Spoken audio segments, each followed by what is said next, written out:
Justice delayed is justice denied. Hindi में कहें तो न्याय में देरी न्याय से वंचित करने के समान है। ये कानूनी कहावत है, लेकिन ये कहावत कहीं ना कहीं हमारे देश की न्यायपालिका पर फिट बैठती है। हाल ही में मनीष सिसोदिया की जमानत पर सुनवाई के दौरान सुप्रीम कोर्ट ने ट्रायल में देरी को लेकर जांच एजेंसी पर कड़ी टिप्पणी की और कोर्ट ने इस आधार पर जमानत दे दी कि 17 महीने बाद भी मामले में ट्रायल शुरू नहीं हुआ है। सच्चाई ये है कि सभी मामलों में ट्रायल में देरी के लिए सिर्फ जांच एजेंसी को जिम्मेदार नहीं ठहराया जा सकता। बड़ी संख्या में ऐसे भी मामले हैं जिनमें हाई कोर्ट या सुप्रीम कोर्ट के हस्तक्षेप के कारण सालों तक ट्रायल शुरू नहीं हो पाया और आरोपी जमानत पर घूमता रहा। और तो और कई मामले राजनीतिक हस्तक्षेप के कारण अदालती प्रक्रिया के बीच में ही दम तोड़ देते हैं। आइए अदालतों में लंबित ऐसे मामलों पर नजर डालते हैं जिनमें सालों बीत जाने के बावजूद अब तक ट्रायल शुरू नहीं हुआ है। नमस्ते, मेरा नाम रिज द्विवेदी है। आप देख रहे हैं दैनिक जागरण। पहला केस, नेशनल हेराल्ड मामला। देश की आज़ादी में महत्वपूर्ण कड़ी बनने वाले द नेशनल हेराल्ड समाचार पत्र की स्थापना पंडित जवाहरलाल नेहरू ने 1938 में की थी। ये अखबार 3 भाषाओं, अंग्रेजी में नेशनल हेराल्ड, हिंदी में नवजीवन और उर्दू में कौमी आवाज़ के नाम से प्रकाशित किया गया था।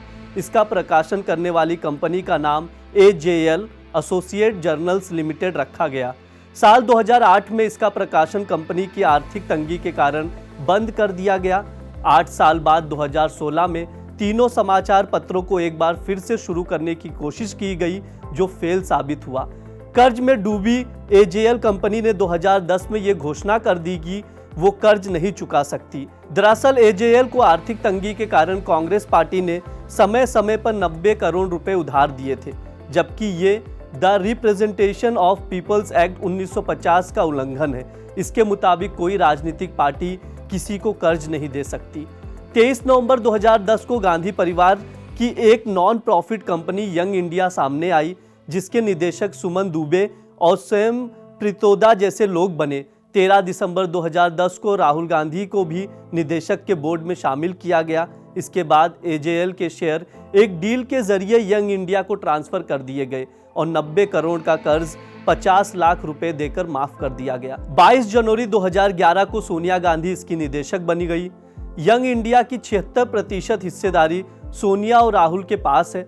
आपको बता दें, पूरे भारत में AJL की हजारों करोड़ की संपत्ति है। AJL को शुरू करने वाले शेयरधारकों की संख्या लगभग 5000 थी। 2010 तक 1057 शेयरधारक ही रह गए।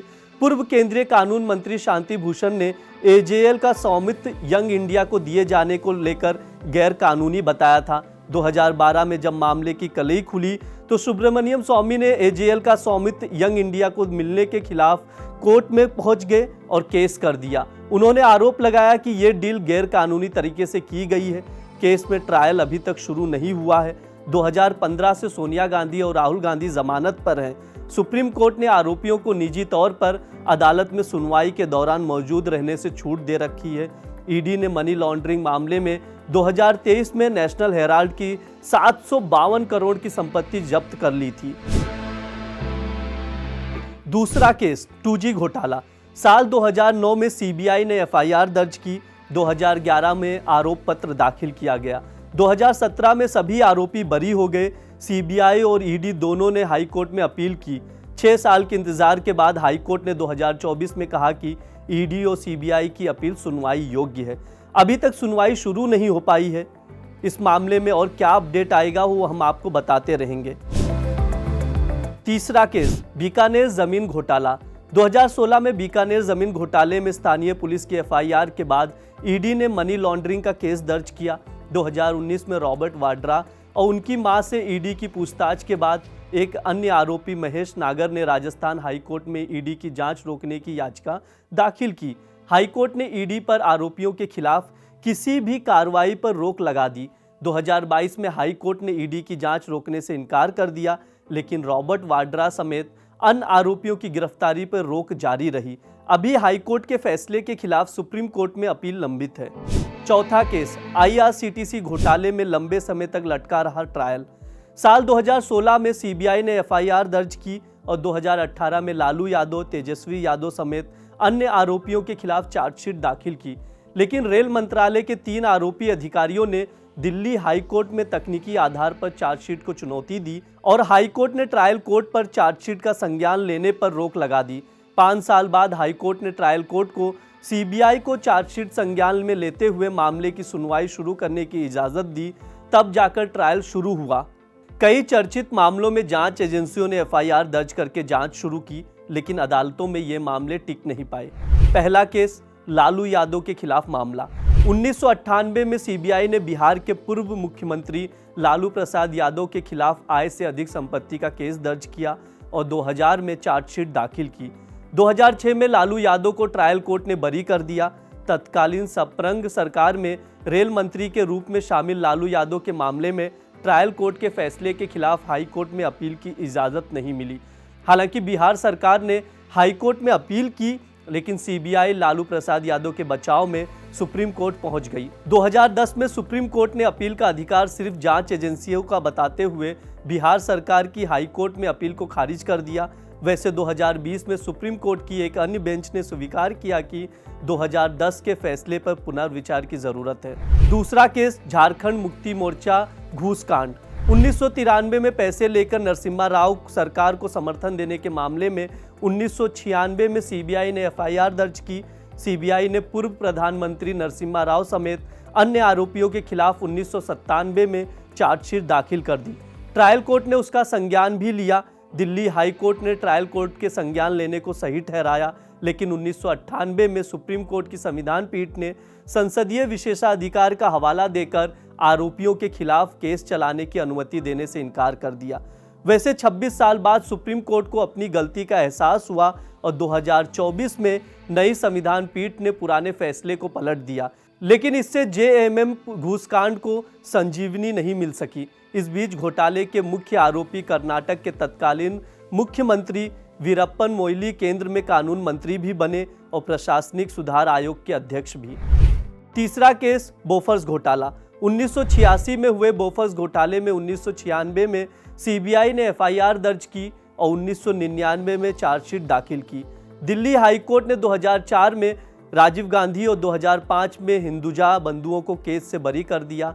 इसके बाद सीबीआई ने 2009 में कोएत्रोची के खिलाफ केस वापस लेने की अर्जी लगाई और 2011 में इसे अदालत ने स्वीकार कर लिया। राजीव गांधी और हिंदुजा बंधुओं को बरी किए जाने के खिलाफ सुप्रीम कोर्ट में सीबीआई ने 12 साल तक अपील नहीं की। 2017 में सीबीआई ने सुप्रीम कोर्ट में अपील दाखिल की, लेकिन इतने लंबे समय बाद दाखिल अपील को सुप्रीम कोर्ट ने खारिज कर दिया। चौथा case IAS topper Lalit Verma फर्जी जन्मतिथि मामला। 1984 बैच के आईएएस टॉपर ललित वर्मा पर आईएएस बनने के बाद यूपीएससी में जाकर अपने दस्तावेजों में जन्म की तारीख बदलने का आरोप था। सीबीआई ने इस मामले में जांच कर ललित वर्मा के खिलाफ 2006 में दिल्ली के 30 हजारी कोर्ट में चार्जशीट दाखिल की, लेकिन ललित वर्मा ने इलाहाबाद हाई कोर्ट की लखनऊ बेंच से सीबीआई की चार्जशीट को ही निरस्त करा दिया, जबकि दिल्ली का 30 Hazari court Allahabad high court के क्षेत्राधिकार में नहीं आता है। सीबीआई ने क्षेत्राधिकार का उल्लंघन कर दिए गए हाई कोर्ट के फैसले को सुप्रीम कोर्ट में चुनौती देना चाहा, लेकिन तत्कालीन सरकार से अनुमति नहीं मिली। इस मामले में ललित वर्मा का बच निकलना सिस्टम के लिए केस स्टडी का विषय हो सकता है। पांचवा केस ताज कॉरिडोर घोटाले में एफआईआर को अवैध बताया गया।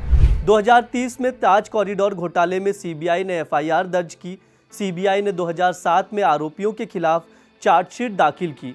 तत्कालीन राज्यपाल टीवी राजेश्वर ने सीबीआई को मायावती और नसीमुद्दीन सिद्दीकी समेत 3 आरोपियों के खिलाफ मुकदमा चलाने की अनुमति नहीं दी। ताज कॉरिडोर घोटाले के दौरान ही सीबीआई ने तत्कालीन मुख्यमंत्री मायावती के खिलाफ आय से अधिक संपत्ति का मामला दर्ज किया और सुप्रीम कोर्ट को लगातार इसकी जांच की प्रगति रिपोर्ट देती रही, लेकिन 2012 में सुप्रीम कोर्ट ने मायावती के खिलाफ दर्ज आय से अधिक संपत्ति मामले की एफआईआर को अवैध करार दिया। छठवां केस भूषण स्टील बैंक धोखाधड़ी केस। 2019 में बैंकों से 56,000 करोड़ रुपए के धोखाधड़ी के मामले में सीबीआई और ईडी ने केस दर्ज किया। अदालती पेच में फंसकर 4 साल तक जांच रुकी रही। 2023 में ईडी ने भूषण स्टील के प्रमोटर नीरज सिंघल और 2024 में कंपनी के 5 अन्य वरिष्ठ अधिकारियों को गिरफ्तार कर लिया, लेकिन सुप्रीम कोर्ट ने ट्रायल में देरी का हवाला देते हुए नीरज सिंघल को जमानत दे दी। आज के लिए इतना ही। देखते रहिए दैनिक जागरण। शुक्रिया।